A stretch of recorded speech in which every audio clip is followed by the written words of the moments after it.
Okay, start करते हैं economy. Economy में हमने लास्ट लेक्चर में सारा का सारा 5 ईयर प्लान जो था वो सारा का सारा डिस्कस कर लिया था। ठीक है, इस लेक्चर में हम लोग डिस्कस करेंगे एलपीजी। एलपीजी एलपीजी एलपीजी मतलब क्या? Liberalisation, privatisation, globalisation. LPG, liberalisation, privatisation,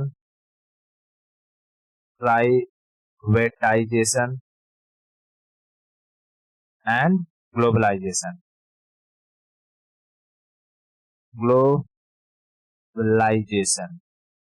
ठीक है, ग्लोबलाइजेशन। एलपीजी मतलब liberalisation, privatisation and globalisation. Liberalisation, privatisation and globalisation. आप समझते हैं कि भारत में एलपीजी रिफॉर्म कब लाया गया, उसकी नीड क्या थी। ठीक है, कब लाया गया और उसकी नीड क्या थी। तो पहले एक एक टर्मिनोलॉजी को समझेंगे हम लोग कि लिबरलाइजेशन क्या होता है, प्राइवेटाइजेशन क्या होता है, ग्लोबलाइजेशन क्या होता है। देख, ध्यान से समझ। देख, जब 1991 की बात की समय की बात है।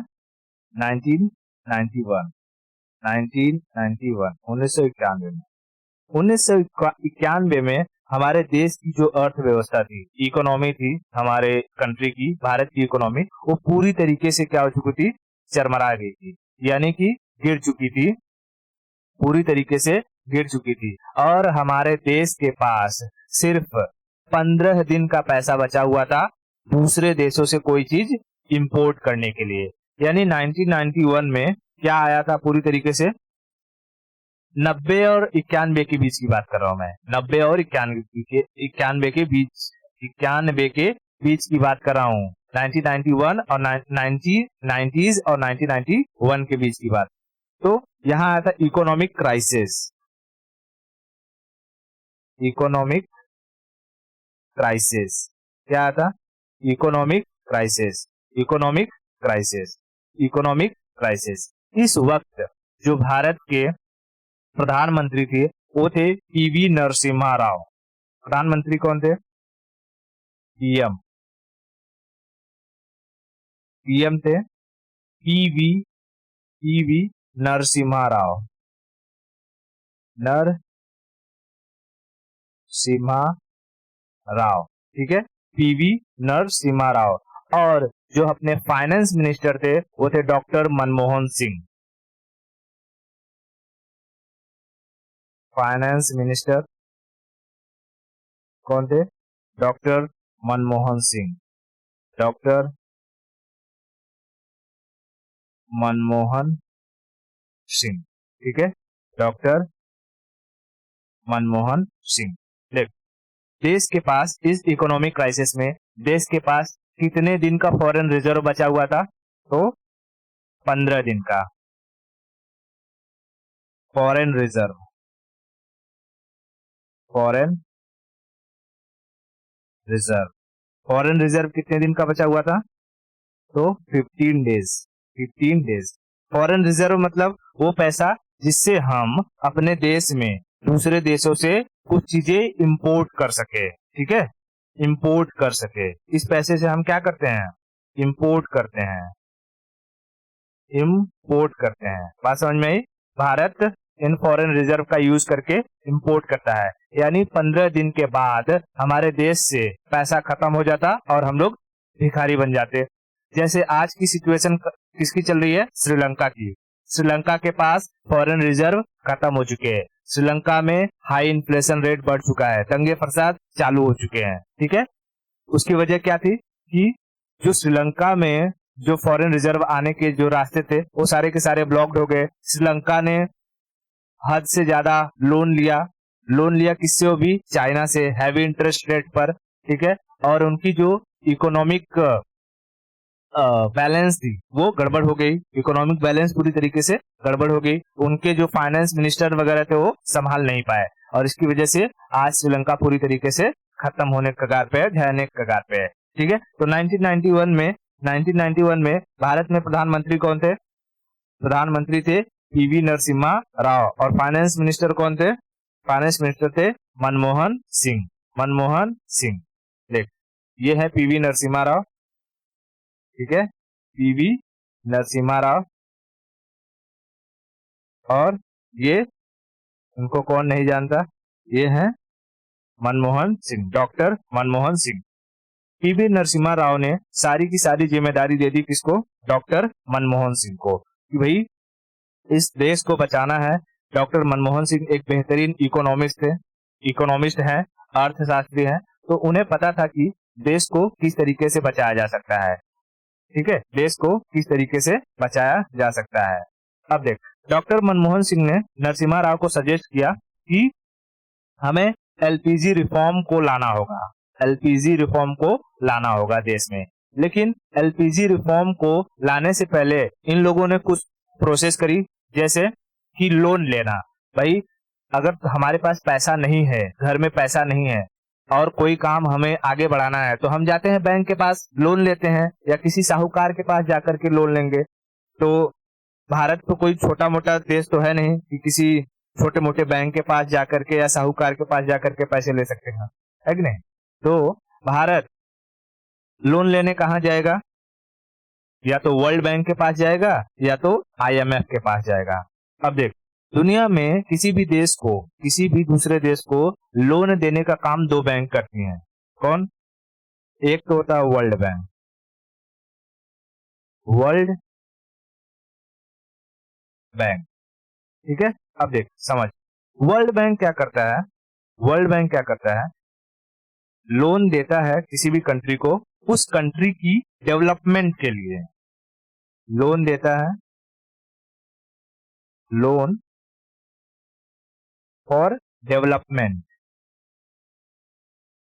डेवलपमेंट, ठीक है। अगर कोई कंट्री है उसकी इकोनॉमी ठीक ठाक है, वो अपने देश में डेवलपमेंट करना चाहता है, जो कि कोई डैम बनाना चाहता है, कोई जो है हाइड्रो पावर प्रोजेक्ट बनाना चाहता है, ठीक है, हाइड्रो इलेक्ट्रिक प्रोजेक्ट बनाना चाहता है, तो उसके लिए अगर पैसे की जरूरत है तो वर्ल्ड बैंक देता है। और वर्ल्ड बैंक पैसे को लंबे समय के लिए देता है, कम इंटरेस्ट रेट पर, टाइम लॉन्ग ड्यूरेशन देता है, लंबे समय के लिए, लॉन्ग ड्यूरेशन, लॉन्ग ड्यूरेशन। और अगर हम बात करें इसका interest rate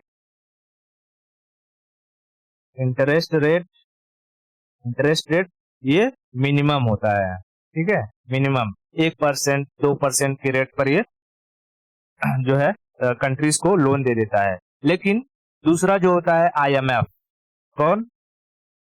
IMF, international monetary fund, international monetary fund, international monetary fund जो लोन देता है वो किसी देश की खराब अर्थव्यवस्था को देख करके देता है। यानी किसी देश की इकोनॉमी अगर डूब रही होती है तो वो पैसा, क्या वर्ल्ड बैंक उसे पैसा देगा?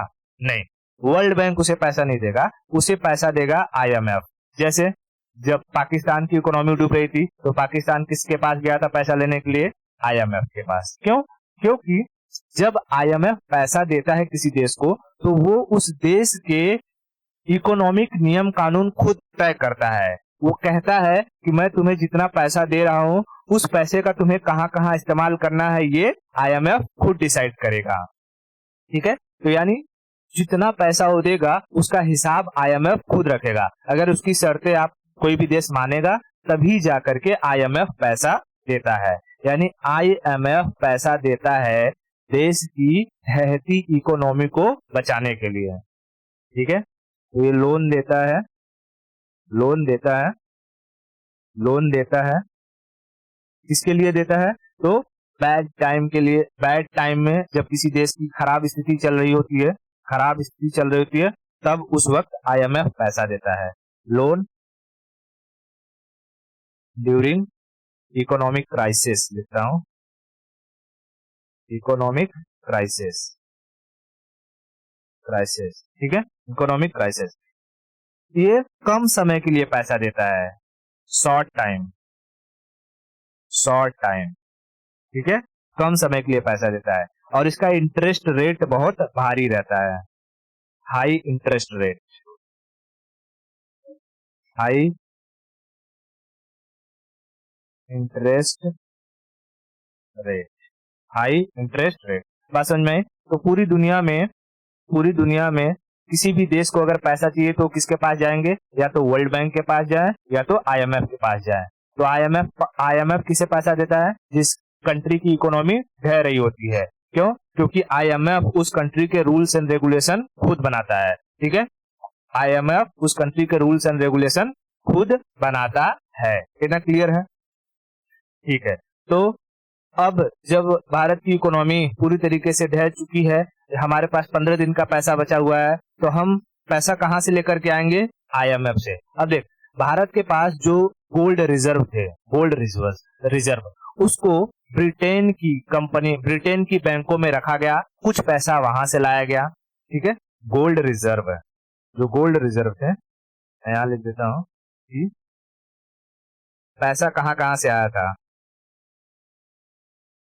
मनी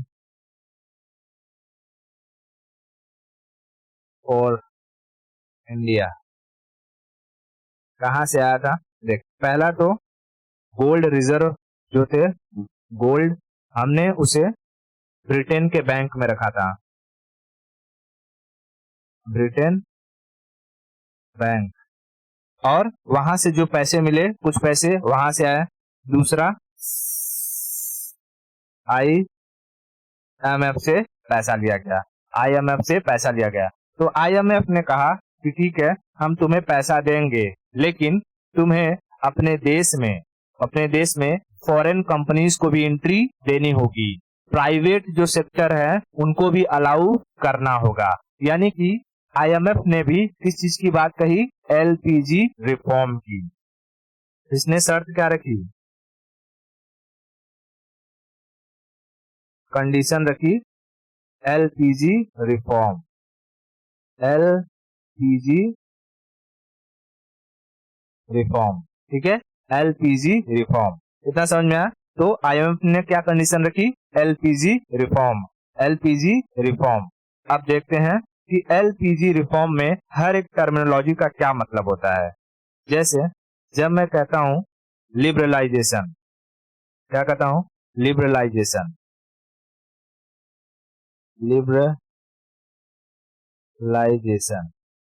ठीक है, लिबरलाइजेशन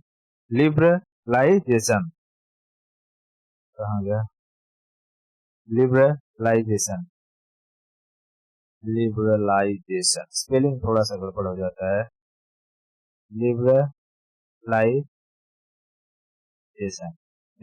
लिबरलाइजेशन का मतलब होता है कि नियम कानून में कमी लाना, ठीक है, बहुत स्ट्रिक्ट नियम कानून, रूल्स एंड रेगुलेशन नहीं बनाना, तो ईज करना थोड़ा सा रूल्स एंड रेगुलेशन को। इसका मतलब क्या होता है कि प्राइवेट और जो फॉरेन कंपनीज होती हैं, उन कंपनियों के लिए रूल्स एंड रेगुलेशन को थोड़ा ढीला करना, rules and regulation to ease rules and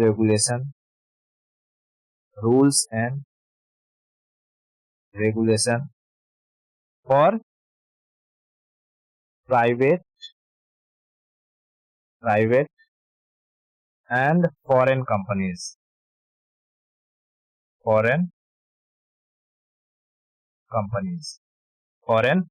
ठीक है। यानी कि लिबरलाइजेशन का मतलब होता है हिंदी में उदारीकरण,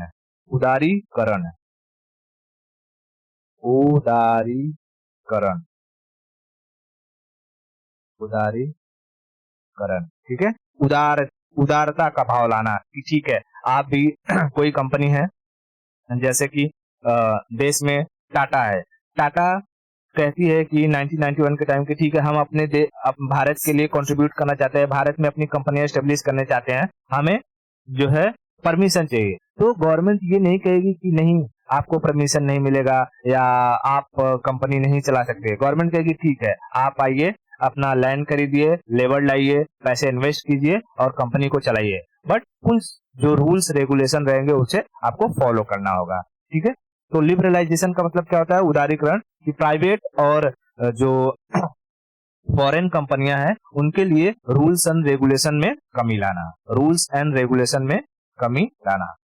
ठीक है, ओके। अब देख दूसरी चीज समझ, दूसरी चीज प्राइवेटाइजेशन। पहला तो होगा लिबरलाइजेशन, दूसरा प्राइवेटाइजेशन। प्राइवेटाइजेशन, ठीक है, प्राइवेटाइजेशन। प्राइवेटाइजेशन का मतलब था निजीकरण, निजीकरण, निजीकरण। यानी कि गवर्नमेंट क्या करेगी, इंडियन गवर्नमेंट प्राइवेट कंपनियों को बढ़ावा देगी, प्राइवेट कंपनियों को क्या करेगी? बढ़ावा देगी। एनकरेजमेंट,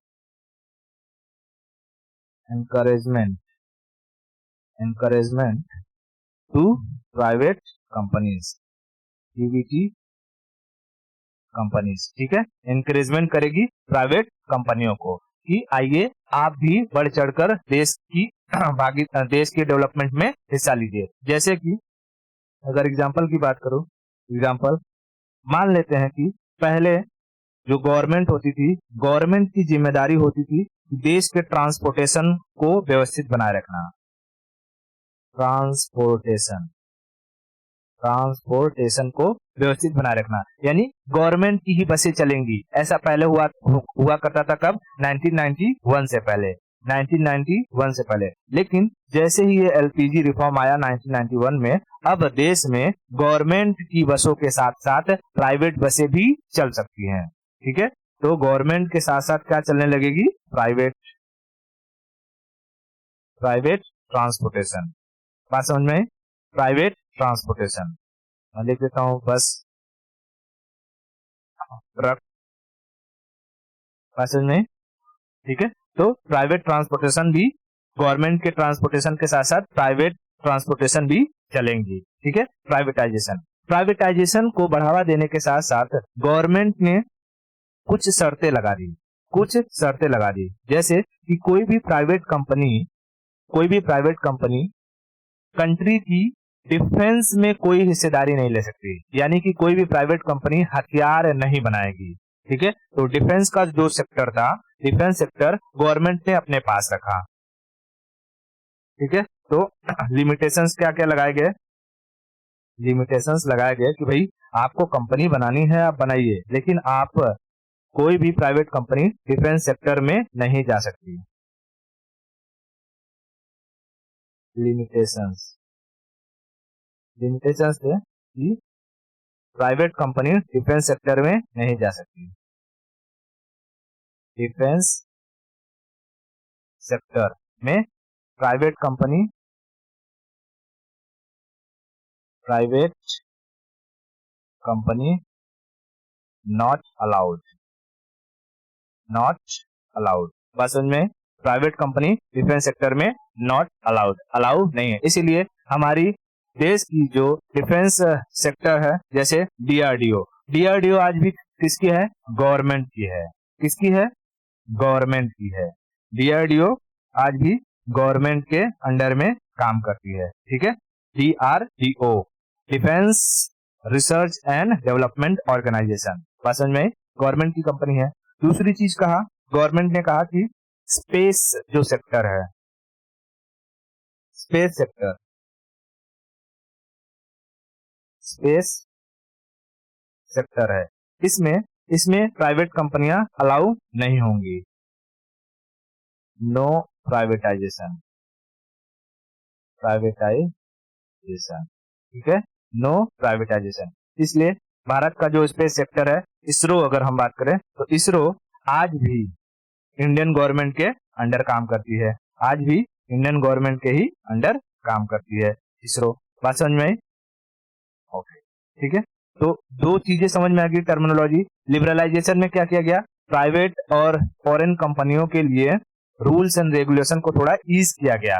ठीक है, रूल्स एंड रेगुलेशन को ढीला किया गया। और उसके बाद प्राइवेटाइजेशन में प्राइवेट कंपनियों को क्या किया गया, प्राइवेट कंपनियों को एनकरेज किया गया, प्रमोट किया गया, ठीक है, ताकि जो पूरे देश का जो थोड़ा काम है, जो पूरा का पूरा जिम्मेदारी गवर्नमेंट के ऊपर है, वो प्राइवेट कंपनियां भी संभाल सके, प्राइवेट कंपनियां भी संभाल सके। और इसके साथ ही जैसे ही प्राइवेटाइजेशन हुआ, प्राइवेटाइजेशन होते ही देश में बड़े पैमाने पर प्राइवेट कंपनियों का क्या होता है, स्टेब्लिशमेंट होता है, प्राइवेट कंपनियों की भरमार लग जाती है। और इसकी वजह से बहुत सारे रोजगार जनरेट होते हैं, एम्प्लॉयमेंट जनरेट होते हैं, ठीक है। तो इससे बेनिफिट क्या हुआ, बेनिफिट क्या हुआ, प्राइवेटाइजेशन से बेनिफिट क्या हुआ, बेनिफिट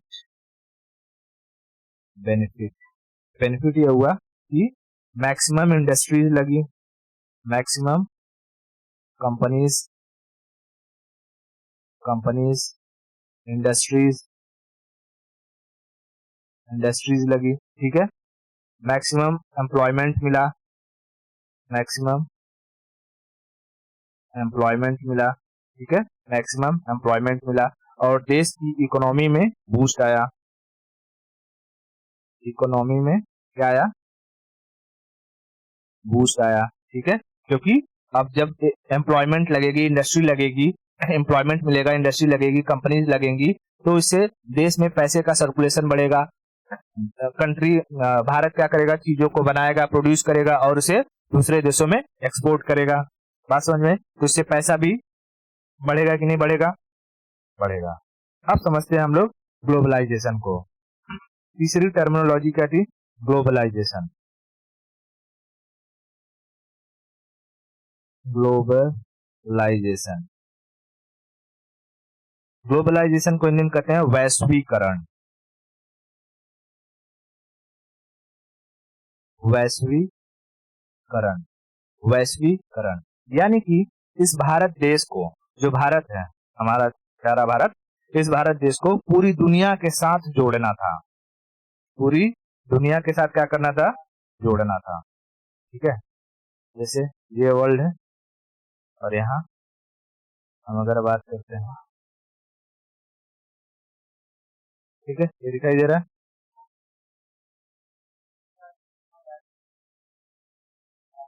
देख, जैसे ये हमारा भारत है और इस भारत को हमें पूरी दुनिया से क्या करना था, जोड़ना था, पूरी दुनिया के साथ हमें जोड़ना था।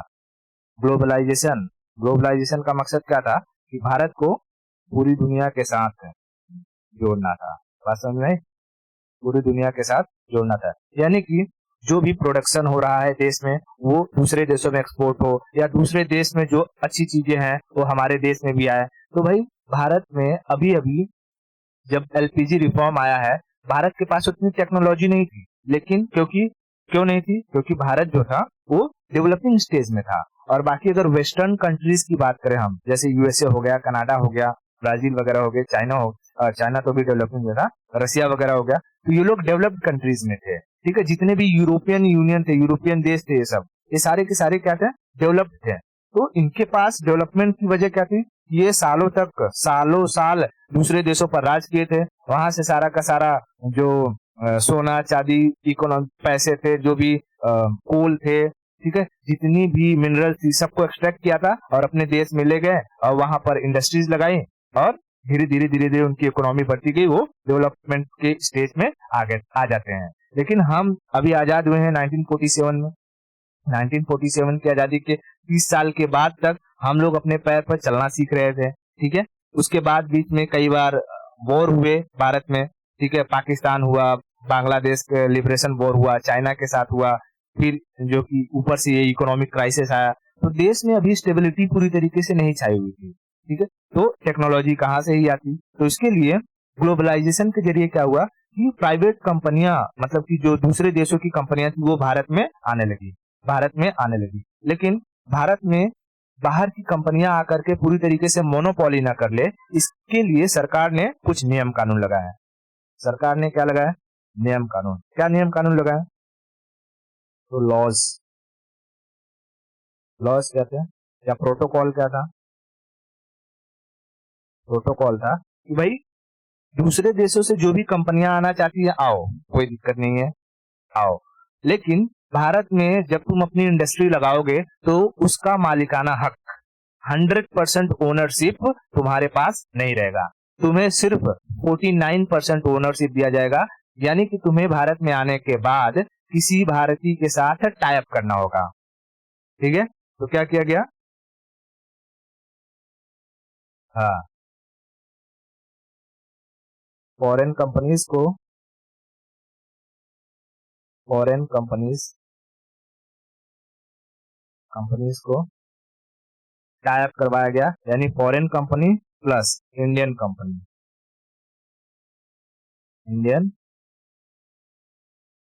कंपनीज दोनों मिल करके एक साथ काम करेंगी। और जो फॉरेन कंपनीज होगी उनके पास पूरे शेयर का कितना परसेंट स्टेक रहेगा?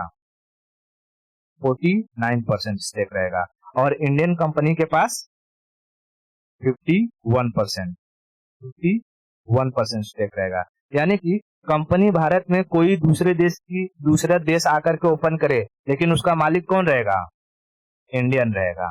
क्यों? क्योंकि उसके पास 51% स्टेक है, ज्यादा है। ठीक है, और जो बेनिफिट वगैरह आएगा उसका 49% कौन ले जाएगा? फॉरेन कंपनियां ले जाएंगी। तो फॉरेन कंपनी को इससे क्या परेशानी थी? भारत में कोई इंडस्ट्री थे ही नहीं, आए इंडस्ट्री लगाए, जो कि इंडियंस भी उनके साथ इंडस्ट्री लगाए, यहाँ से तो उनको फायदा ही फायदा हो रहा है। इंडियंस अभी टेक्नोलॉजी को सीखेंगे, उनके पास ऑलरेडी टेक्नोलॉजी है। तो धीरे धीरे अब इसके अगर हम एग्जांपल देखते हैं तो जैसे जापान से आई होंडा कंपनी। एग्जांपल में अगर हम बात करें तो जापान से आई होंडा और भारत में किसके साथ टाई अप करी? हीरो के साथ। और यहाँ से कंपनी शुरू होती है हीरो होंडा। तो हीरो होंडा की बाइक्स तूने देखी होगी, बहुत फेमस है, काफी प्रचार आता रहता है हीरो होंडा की बाइक। ठीक है, उसी तरीके से जापान से आई सुजुकी और भारत में टाई अप की मारुति के साथ, और कंपनी बनी मारुति सुजुकी। ठीक है, सुजुकी। और भारत में किसके साथ टाई अप करी? मारुति के साथ, और कंपनी क्या बनी? मारुति सुजुकी। ठीक है, अच्छा बता, होंडा और हीरो में सबसे ज्यादा स्टेक किसके पास रहेगा? हीरो के पास या होंडा के पास? जाहिर सी बात है हीरो के पास कितना परसेंट स्टेक रहेगा? 51%। और होंडा को दिया जाएगा 49%। उसी तरीके से सुजुकी के पास कितना परसेंट स्टेक रहेगा? 49%। और मारुति को 51%। समझ में आ रहा है ये क्यों किया जा रहा है? इसलिए कि देश में फॉरेन कंपनियां आकर के पूरी तरीके से कब्जा न कर लें। क्योंकि अगर पूरी तरीके से ये फॉरेन कंपनियों को देश में ओनरशिप दे दिया जाएगा तो यही लोग अपनी इंडस्ट्री लगाएंगे, इनके पास टेक्नोलॉजी है, इनकी चीजें सस्ती होंगी। इंडियन कंपनीज जो रहेंगी वो अभी नई रहेंगी, वो अपनी चीजों को जैसे ही इंडस्ट्री स्टेब्लिश करेंगी तो उनका सारा का सारा खर्चा किस में जाएगा? R&D में जाएगा, रिसर्च एंड डेवलपमेंट में। और रिसर्च एंड डेवलपमेंट में बहुत खर्चा होता है। ठीक है, तो जब उनकी प्रोडक्ट बनेंगी तो उनकी प्रोडक्ट महंगी होंगी, यानी भारत में ही भारत की कंपनी की प्रोडक्ट बिकना बंद हो जाएंगी और फॉरेन कंपनियां पूरी तरीके से क्या कर लेंगी? कब्जा कर लेंगी। जैसे आज पूरी दुनिया में हम चाइना को देख रहे हैं, चाइना सस्ते रेट पर हर एक चीजों को अवेलेबल करवाता है, जिसकी वजह से चाइना का मार्केट पूरी दुनिया में बना हुआ है। भले वो कुछ भी करे, लोग ज्यादा थोड़ी बोलते हैं उसको, USA वगैरह है, सिर्फ दिखावा करते हैं। ठीक है, अभी जब तक ट्रम्प था, ट्रम्प का तो ठीक था कि ट्रम्प जो कि उसको खुलेआम गाली देता था चाइना को। बाइडेन कहाँ कुछ करता है? बात समझ में? हाँ, तो देश को बचाने के लिए, यानी भारत को बचाने के लिए उस वक्त ये डिसीजन लेना जरूरी था कि जो ओनरशिप ग्लोबलाइजेशन के जरिए हम पूरी दुनिया को तो जोड़ रहे हैं कि सबको अलाउ कर रहे हैं कि आइए, ठीक है, हमारे देश में इंडस्ट्री लगाइए, कमाइए, जाइए, कोई दिक्कत नहीं है। लेकिन भारतीयों को भी तो सीखना चाहिए, उनको भी तो सीखने का मौका मिलना चाहिए। तो धीरे धीरे धीरे धीरे भारतीयों ने सीखा। और आज के समय में देखेगी, जब मोदी जी का टाइम पीरियड आया तो इसमें क्या हुआ कि उन्होंने 100% ओनरशिप अलाउ कर दिया। और इसी की वजह से होंडा अलग हो गई, हीरो अलग हो गई। तो अब अलग होने से क्या मतलब है, कोई दिक्कत नहीं है। अब तक हीरो अच्छी तरीके से पूरा सीख चुका है, अब उसकी भी बाइक अच्छी आती है, होंडा अपना अलग हो जाए, कोई दिक्कत नहीं है। ठीक है, तो अब जो कॉम्पिटिटिवनेस बना रहेगा, ठीक है, कि वही क्वालिटी होंडा भी प्रोड्यूस करेगा और वही क्वालिटी हीरो भी देगा। तो क्योंकि हीरो भारतीय कंपनी है तो लोग ज्यादा ट्रस्ट करेंगे, ज्यादा खरीदेंगे। होंडा फॉरेनर है तो उसकी प्राइस थोड़ी हाई रहेगी एज कंपेयर टू इंडियन। बात समझ में आ रही है? ठीक है, तो ये ग्लोबलाइजेशन का मतलब समझ में आया कि ग्लोबलाइजेशन का मतलब है कि भारत को पूरी दुनिया से जोड़ना। अब देख, 1980s के वक्त में 1980s के वक्त में इंटरनेट की खोज हो गई थी। ग्लोबलाइजेशन में एक सबसे इंपॉर्टेंट जो फैक्टर होता है, होता है इंटरनेट। पहले बात समझ, ग्लोबलाइजेशन में सबसे जो इंपॉर्टेंट फैक्टर होता है वो क्या होता है? इंटरनेट। इंटरनेट, ठीक है। जैसे आज के वक्त हम भारत में बैठे बैठे दुनिया में कहा क्या हो रहा है उसकी इंफॉर्मेशन आराम से ले सकते हैं। ऑस्ट्रेलिया में आग लगा, हमें भारत में बैठे बैठे पता चल गया। फ्रांस में मैक्रोन जीत गए, हमें बैठे बैठे पता चल रहा है ना? क्या हमें वहां जाकर के देखना पड़ रहा है? नहीं। यूएसए में डोनाल्ड ट्रंप हार के जो बाइडेन आ गए, हमें यहीं से पता चल गया। कैसे? इंटरनेट। इंटरनेट के जरिए पूरी दुनिया एक दूसरे के साथ बहुत तेजी से कनेक्ट हो जाती है। तो 1980s में इंटरनेट की खोज हो चुकी थी, लेकिन उस पर जो सर्च इंजन था, जो आज हम इस्तेमाल करते हैं, गूगल है, गूगल, ये सारे सर्च इंजन, ये गूगल का खोज नहीं हुआ था, तो इंटरनेट इतना पॉपुलर नहीं हुआ था। लेकिन 1996 या 1995 के बाद जब गूगल की खोज होती है और ऑफिशियली 1998 में गूगल को लॉन्च कर दिया जाता है, उसके बाद ग्लोबलाइजेशन बड़े पैमाने पर देखा जाता है।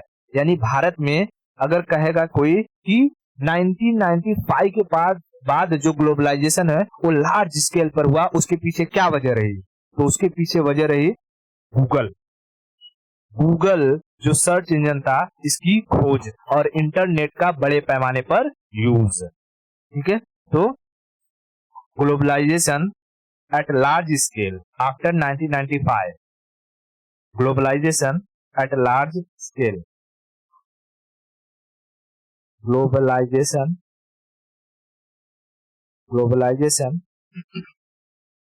Eight large scale, large scale कब हुआ? After 1995, after 1995। वजह क्या थी? वजह क्या थी? इसकी वजह क्या थी? इंटरनेट का यूज बढ़ना, इंटरनेट का मैक्सिमम यूज। इंटरनेट कब खोजा जा चुका था? 1983 के आसपास इंटरनेट खोजा गया था। इसका मैक्सिमम यूज, मैक्सिमम यूज, ठीक है। और दूसरी चीज गूगल, गूगल की डिस्कवरी, गूगल डिस्कवरी कब हो गई? 1996 में, ठीक है। और इसकी वजह से पूरी दुनिया एक दूसरे के साथ जुड़ी। तो जाहिर सी बात है, जब दुनिया एक दूसरे के साथ जुड़ेगी तो ग्लोबलाइजेशन बड़े पैमाने पर होगा ही होगा। क्लियर है? समझ में आ रही है बात? ओके, ठीक है। तो मैं कुछ इमेज दिखाता हूं, मुझे बताना कि हीरो होंडा, ठीक है, ये हीरो होंडा थी। हीरो होंडा में जब ये कंपनी आई देश में, हीरो होंडा, तो हीरो के पास कितने परसेंट स्टेक रहे होंगे? हीरो के पास 51% स्टेक, क्यों? Indian company. और होंडा जापानीज थी तो 49% स्टेक, ठीक है, जापानीज, ठीक है, इंडिया। बात समझ में आ रही है? इतना क्लियर है? ठीक है। अब देख क्या हुआ कि आज के टाइम में, जैसे इस ग्लोबलाइजेशन के टाइम में, एलन मस्क की कंपनी है टेस्ला, ठीक है, एलन मस्क की कंपनी है टेस्ला। टेस्ला क्या बनाती है? बहुत सारी चीजें बनाती है। तो टेस्ला ने कार बनाई, इलेक्ट्रिक कार, और उसने सोचा कि भारत में ग्लोबलाइजेशन तो है ही, हम क्या करते हैं, टेस्ला की जो कंपनी है वो डाल देते हैं चाइना में। टेस्ला की कंपनी कहाँ डाल देते हैं? चाइना में। अभी मैं देख, ये है दुनिया, मतलब वर्ल्ड मैप। वर्ल्ड मैप में ये यूएसए, यूएसए की कंपनी है टेस्ला। टेस्ला किसकी कंपनी है? एलन मस्क, ठीक है, एलन मस्क। इन्होंने सोचा कि अपनी मैं कंपनी को कहाँ लगा देता हूँ इंडस्ट्री? चाइना में। इंडस्ट्री मैं चाइना में लगा देता हूँ, और यहाँ से इलेक्ट्रिक कार को बना बना के कहाँ भेज दूंगा? भारत में। है तो भारत वाले पागल है? इलेक्ट्रिक कार, इलेक्ट्रिक कार, ठीक है। अब देख, यहाँ चाइना में तुम इंडस्ट्री लगा रहे हो, सारा का सारा एम्प्लॉयमेंट चाइना को, मटेरियल चाइना को, पैसा सारा मिल रहा है चाइना को, और हमसे तुम माल बेच के कमा रहे हो, हैं? तो 35 लाख की इसकी जो कार थी, एलन मस्क की 35 लाख की ये कार, जब भारत में इन्होंने कहा कि हम भारत में जो कि सीधा सीधा कार एक्सपोर्ट करेंगे, तो भारत गवर्नमेंट ने कहा ठीक है, हम 100% टैक्स ठोक देंगे इस पे। तो इलेक्ट्रिक कार पे कितना परसेंट टैक्स ठोक दिया इंडियन गवर्नमेंट ने? 100%। और 35 लाख की कार कितने की हो गई? 70 लाख की। अब बताओ भारत में कोई खरीदेगा? है? कोई नहीं। भारत में टाटा कंपनी, टाटा ने अपनी 10 लाख की कार लॉन्च कर दी इलेक्ट्रिक। टाटा कितने की देगी? 10 लाख की। टाटा की इलेक्ट्रिक कार कितने का? 10 लाख का। अब बताओ, लोग टाटा की कार खरीदेंगे 10 लाख वाली, या टेस्ला की खरीदेंगे 70 लाख वाली? जाहिर सी बात है 10 लाख वाली। तो जो एलन मस्क था भड़क गया, है? तुमने जो कि भाई हमारे कार पे 100% जो कि टैक्स को ठोक दिया। तो इंडियन गवर्नमेंट ने कहा आप एक काम करो, अपनी कार भारत में ही 35 लाख में बेचो, कोई दिक्कत नहीं है, लेकिन इंडस्ट्री भारत में डालनी होगी। अरे जब इंडस्ट्री भारत में तुम लगाओगे तो एम्प्लॉयमेंट किसको मिलेगा? भारत, इंडियन इंडियन जो इंजीनियर्स होंगे उनको, ठीक है। पैसा, टैक्स किसे आएगा? इंडियन गवर्नमेंट को। बात समझ में आ रही है? तुम चाइना में इंडस्ट्री लगा करके चाइना को जो कि प्रॉफिट दो, और हमसे सिर्फ प्रॉफिट ले जाओ, ऐसा तो होने नहीं देंगे, ठीक है। तो इसके लिए जो टेस्ला की कार थी वो भारत में नहीं आ पाई। बात समझ में आई क्यों? तो ग्लोबलाइजेशन का गलत फायदा उठा सकता है कोई भी, लेकिन उसके लिए गवर्नमेंट को अवेयर रहना पड़ेगा। अगर वही गवर्नमेंट अलाउ कर देती तो सारा का सारा जो मैक्सिमम मार्केट था टेस्ला कैप्चर कर लेता, क्योंकि टेस्ला की गाड़ियां जो है वो एडवांस रहती है, ठीक है, उन लोगों के पास टेक्नोलॉजी खतरनाक है। और एलन मस्क का तो फिर कुछ कहना ही अलग है, आदमी ही अलग टाइप का है, ठीक है। दिखाता हूँ क्या बढ़िया मॉडल डिजाइन किया था, ठीक है। ये है एलन मस्क की कार, टेस्ला कार, ठीक है, एलन मस्क।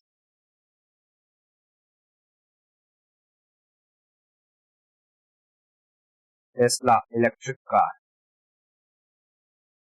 Electric vehicle. बात समझ में आई? हाँ, टेस्ला इस पर भी काम कर रहा है कि ये जो कारें हैं ऑटोमेटिक चलेंगी, ड्राइवर की जरूरत नहीं है, ठीक है, ड्राइवर की जरूरत नहीं पड़ेगी। तो अभी इस पे काम चल रहा है धीरे धीरे। भारत में आएगा तो ठोक देगा कोई भी, इतनी जल्दी लॉन्च नहीं होगा भारत में। बात समझ में आई इतना?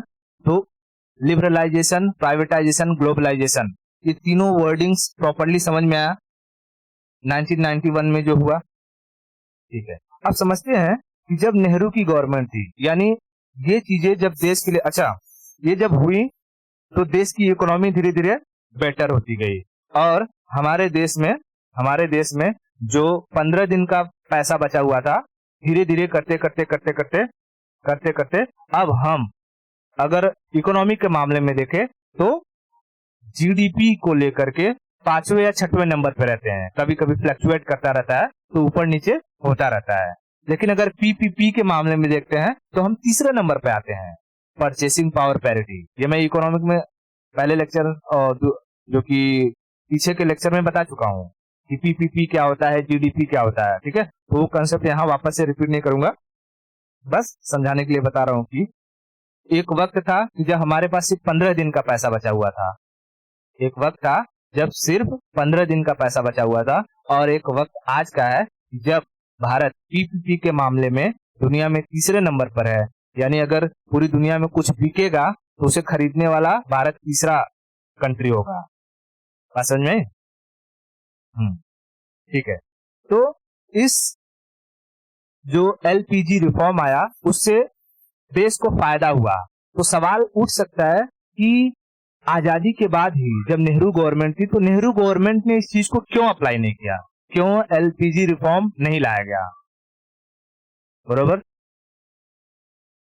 हाँ, तो देख, उसके पीछे कई वजह थी कि देश की आजादी के बाद देश में पहली बात तो इनस्टेबिलिटी थी, देश में इनस्टेबिलिटी थी, मार धाड़, ठीक है, पाकिस्तान से वॉर हो रहा था और हमें अंग्रेज इस मुहाने पर छोड़ के गए थे कि हम संभल पाएंगे भी नहीं, संभल पाएंगे कि नहीं इसका भी भरोसा नहीं था, ठीक है। तो पहले देश को क्या करना था, 552 रियासतें थी, उनको जोड़ना, इकट्ठा करना, ठीक है। फिर तुझे पता है कि पुर्तगाली देश में आए थे 1498 में, गए साले 1961 में, है। तो बहुत सारी प्रॉब्लम थी। दूसरी चीज ये थी कि हम अभी आजाद हुए हैं तो हमें किसी भी चीज की इंफॉर्मेशन नहीं है, ना तो हमें स्पेस के बारे में कुछ आइडिया है, ना देश में टेक्नोलॉजी के बारे में कुछ आइडिया है, ना हमारे पास इंटरनेट है। बस समझ रहे? तो हम अगर इस वक्त में, इस आजादी के तुरंत बाद अगर एलपीजी रिफॉर्म को लाते तो भारत में कंपनियां तो ओपन हो ही नहीं पाती, फॉरेन कंपनियां धड़ल्ले से आ जाती और धीरे धीरे जो ब्रिटिश के टाइम में, यानी कि British east India company trade करने के लिए आई और पूरे देश में राज करने लगी, वही चीज वापस से हो जाती और देश एक तरीके से देखते हैं तो वापस से गुलाम बन जाता। क्यों? क्योंकि सारा का सारा एरिया कौन कब्जा लेता? Foreign companies. जब फॉरेन कंपनीज पूरा सेक्टर कब्जा कर लेंगी तो इंडियन कंपनीज डेवलप हो पाएंगी? नहीं। लेकिन देश की आजादी के बाद जब 30 साल 35 साल तक धीरे धीरे धीरे धीरे फिरते पड़ते ठोकर खाते खाते देश ने चलना सीखा, ठीक है, कंपनियां आई, लगी, टाटा का योगदान रहा, बड़े बड़े जो इकोनॉमिस्ट थे उनका योगदान रहा। धीरे धीरे धीरे धीरे जब लग गया कि हाँ ठीक है, अब इतनी स्टेबिलिटी आ गई है कि हम लोग अपने से खुद न धीरे धीरे कुछ न कुछ चीज बना सकते हैं, तब जाकर के एक सही वक्त था और इकोनॉमिक कंडीशन भी खराब थी, एलपीजी रिफॉर्म को लाया गया और एलपीजी रिफॉर्म भारत के लिए सक्सेसफुल रहा। इतना क्लियर है? ठीक है। तो ये दोनों वजह याद रखना, ये एलपीजी रिफॉर्म आजादी के तुरंत बाद क्यों नहीं लाया गया, इसके पीछे क्या वजह थी, और एलपीजी में जो ग्लोबलाइजेशन था वो 1991 के बाद नहीं, 1995 के बाद बहुत तेजी से बढ़ा, इसके पीछे क्या वजह रही? तो 1995 के बाद क्यों? क्योंकि गूगल जैसे सर्च इंजन की खोज होना, इंटरनेट का बड़े पैमाने पर यूज होना, ठीक है, इसकी वजह से ग्लोबलाइजेशन तेजी से बढ़ा। क्योंकि ग्लोबलाइजेशन के लिए हमें इंटरनेट की सख्त जरूरत थी, बिना इंटरनेट ग्लोबलाइजेशन पॉसिबल ही नहीं है। अगर तो हमें ट्रांजेक्शन करना रहता है, आज ट्रांजेक्शन करना रहता है तो हम घर बैठे बैठे आराम से कर देते हैं इंटरनेट के जरिए। लेकिन वही जब इंटरनेट नहीं हुआ करता था, आज भी गांव के दूर दराज क्षेत्र में, एरिया में, जो रूरल एरिया है, वहां पर ट्रांजेक्शन के लिए लोग मोबाइल का इस्तेमाल उतना नहीं कर पाते हैं।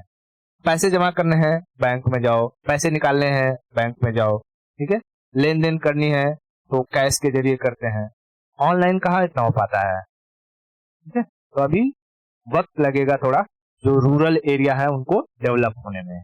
इतना क्लियर है, ठीक है। ये था पूरा का पूरा लिबरलाइजेशन, प्राइवेटाइजेशन, ग्लोबलाइजेशन, ठीक है। आज के लिए इतना रखते हैं, बाकी स्टोरी हम लोग नेक्स्ट लेक्चर में देखेंगे।